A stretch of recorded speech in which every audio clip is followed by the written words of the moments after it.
Baik, Assalamualaikum warahmatullahi wabarakatuh. Selamat pagi teman-teman. Sebelumnya perkenalkan nama saya Ferry. Saya dari Fakultas Ekonomi Manajemen Universitas Pakuan. Pada kesempatan kali ini, saya akan bahas mengenai kerajinan daerah bisa ekspor. ABCD apapun bisa cuan kalau diekspor. Nah, kalian tahu gak sih, ada larangan ekspor rotan mentah. Kenapa kayak gitu?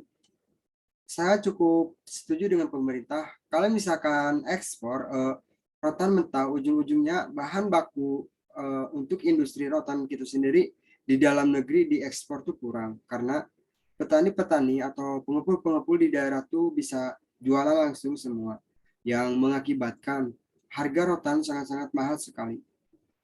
Kalau bahan bakunya sudah mahal gitu ya, terus dibeli sama pabrik rotan di Jawa gitu, paling banyak sih di Cirebon, dibeli mereka jadikan kursi, mereka jual itu harganya gak akan masuk. Kenapa? Karena dari bahan bakunya sendiri aja mahalnya minta ampun. Makanya pemerintah melakukan larangan ekspor rotan mentah yang akhirnya banyak apresiasi dari pemain-pemain rotan, khususnya ada teman-teman saya yang juga yang memang tinggal di Cirebon. Nah, jadi kalau saya bahas rotan, kelapa pisang atau bambu apapun itu, Indonesia harusnya jadi jagoan nomor satu supplier rotan bambu terbaik di dunia. Kenapa saya bilang begitu?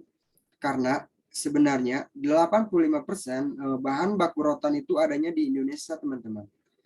Jadi 85% dari seluruh total bahan baku rotan di dunia adanya di Indonesia, adanya di mana banyak ada di Sulawesi, Maluku, Papua, Sumatera gitu. Di Jawa tuh kurang, tetapi di sana tuh banyaknya luar biasa. Nah, rotan itu paling banyak atau paling hits di kalangan dunia furniture di dunia. Itu memang ada yang namanya rotan kubu atau rotan pitrit. Bisa dilihat gambarnya, kalau rotan kubu itu memang diameternya agak lebih besar dan tebal, tapi kalau pitrit lebih tipis-tipis dan biasanya dipakai untuk produk-produk kecil, kayak misal kursi, kotak tisu, tempat sampah. Tapi kalau kubu itu biasanya dipakai untuk furniture-furniture jenisnya yang besar. Misalnya tempat duduk outdoor, kolam renang, dan sebagainya.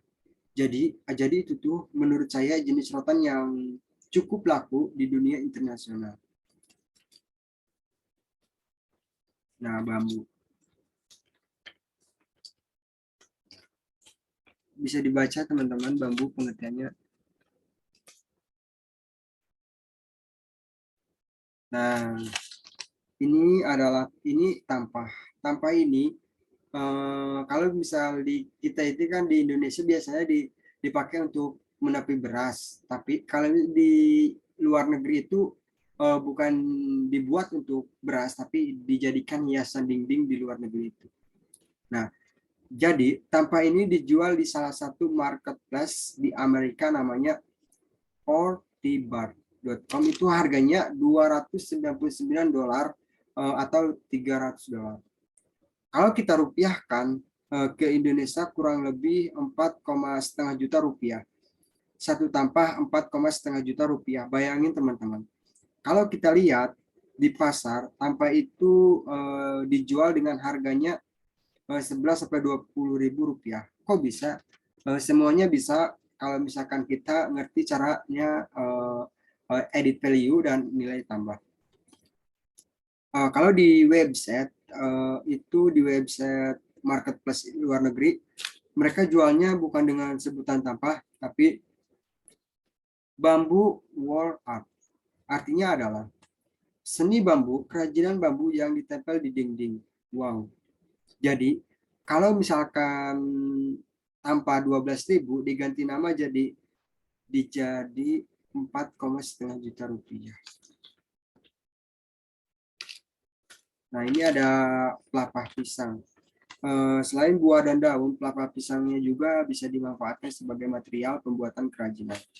Nah, kalau misalkan kita tahu kelapa pisang itu cuma dimanfaatkan untuk kerajinan-kerajinan yang menurut saya standar, tapi kalau dijadikan misalnya dijadikan basket, nah kalau misalkan dijadikan basket atau keranjang, ini menurut saya cukup memenuhi pasar internasional. Kenapa?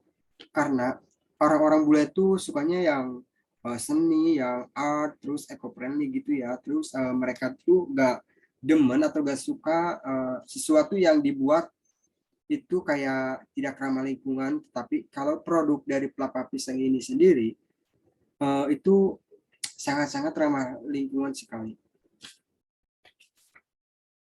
Nah, ekspor. Jadi teman-teman, kenapa kita harus ekspor? Nah, dengan adanya ekspor atau ketika kita melakukan ekspor, banyak orang-orang di lingkungan sekitar kita atau masyarakat terbantu karena adanya kita. Jadi untuk kita anak muda, ayo coba kita buka peluang di masa pandemi ini untuk mengekspor sesuatu atau produk dari daerah-daerah kita sendiri. Oke, sebelumnya saya mohon maaf bila ada kesalahan. Saya ucapkan banyak terima kasih. Wassalamualaikum warahmatullahi wabarakatuh.